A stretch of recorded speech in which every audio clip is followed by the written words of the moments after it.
రాజుకు కన్నీళ్ళు వచ్చాయి. ఆయన ప్రజలను పరిపాలించే రాజండి, ప్రజలను పరిపాలించే నాయకుడు, ప్రజలను పరిపాలించే ఒక రాజు ఏడుస్తున్నాడట దేవుని సన్నిధిలో.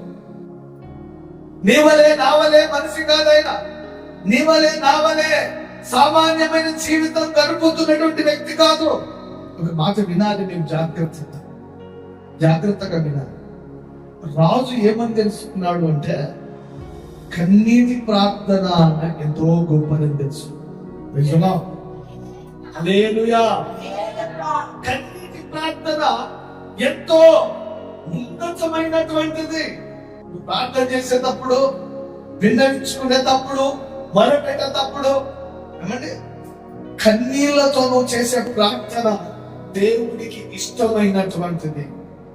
నీ జీవితంలో ఎప్పుడైనా దేవుని సన్నిధిలో కన్నీరు కాల్చావా? గుండె మీద చేసుకొని చెప్పుచండి. నీ జీవితంలో ఎప్పుడైనా గుండెను బాదుకొని దేవుని సన్నిధిలో, దేవా నా పరిస్థితి ఇది, నా కుటుంబం ఇది, నా భవిష్యత్తు ఇది, నా జీవితం ఇది, దేవునికి మహిమ కలుగును గాక.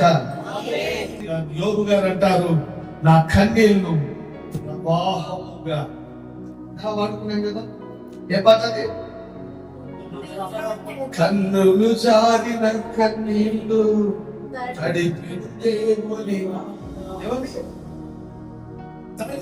దేవుని పాదాలు. అంటే మన జీవితంలో, మన కళ్ళల్లో మనము పొద్దుకునేంత వరకు కారుస్తూ ఉంటే ఆ కారిన కన్నీళ్లను చూసి నా దేవుడు నీకు ప్రతిఫలమిస్తాడు. పలుకాకి లోకం నిందించిన నేను రోధించిన అవమాన పర్వాలు సీతాలు అవమాన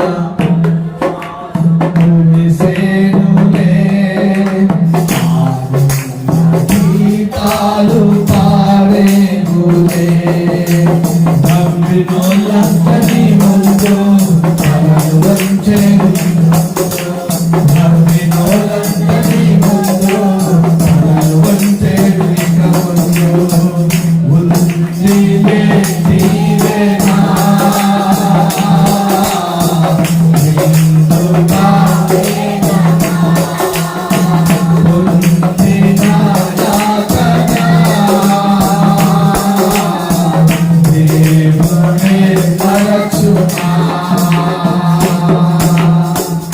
దేవునికి మహిమ కలుగును గాక.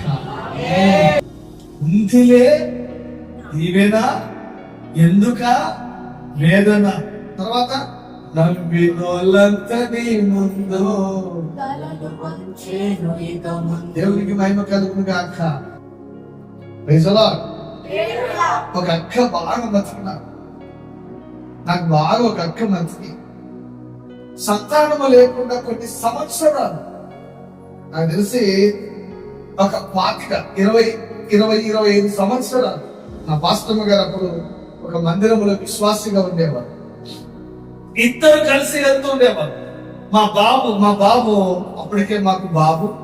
ఈ బాబు నా అక్క పోయేటప్పుడు ఎత్తుకునేది, వచ్చేటప్పుడు ఎత్తుకునేది. ఎందుకంటే పిల్లలు లేరుగా. పిల్లలంటే ఆమెకు అంత ప్రేమ. పాస్టమ్మ గారు, సుజాతమ్మ నీ కొడుకు నేను ఎత్తుకుంటా, నాకు పెంచుకుని ఇస్తావా అంటే అంటది. 25 సంవత్సరాలు సంతానము లేకుండా మందిరములో విశ్వాసిగా కొనసాగుతుండేవారు. ఈ మధ్య ఇంటికి వెళ్ళి అలా సందులో వెళ్తా పలకరిస్తే, అన్నయ్య వందనాలు అన్నయ్య అని వచ్చింది అక్క. వందనాలమ్మా అంటే, ఏమ్మా బాగున్నారా? అన్న బాగున్నాడంటే బాగున్నారన్నయ్య అని. ఇందులో ఒక అబ్బాయి బయటకు వచ్చాడు, మిసాలు పెరిగి గడ్డాలు పెరిగి. పోయమ్మ నేను ఇట్లా చూడాలి, నేను పైకి చూడాలి, మా వాడు సంతోషంగా ఉన్నాడు. ఇట్ట పైకి చూడాలి. అమ్మ ఎవరమ్మాయి అన్న అంట. నేను ఎవరమ్మాయి అన్న అంటే, నా నువ్వేందన్నా వాడిని అంటావు, వాడు నా పెద్ద కొడుకు అన్నా. చప్పట్లు కొట్టండి సార్. నేనేమో వాడు ఎవరో అయ్యారు అంటే వాడిని నన్ను అన్న అంటారు. వాడు నా పెద్ద కొడుకు. పెద్ద కొడుకు అంటే తర్వాత ఉండాలి, చిన్న కొడుకు ఉండాలి కదా.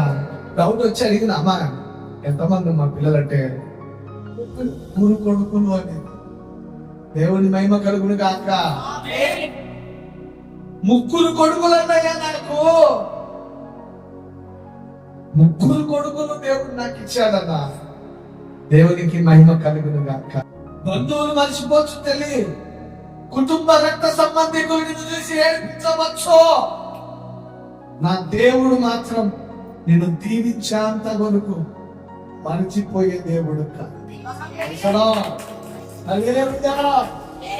కుటుంబ సభ్యులు ఒకవేళ నిన్ను చూసి నవ్వి ఎగతాళి చేసి ఉండవచ్చు, కానీ నేను నువ్వు ఆరాధిస్తున్న దేవుడు, రోషంగా లేకిన దేవుడు ఆయన. నిన్ను ఆశీర్వదించేంత వరకు, నిన్ను దీవించేంత వరకు వదిలిపెట్టే దేవుడు కాదు ఆయన.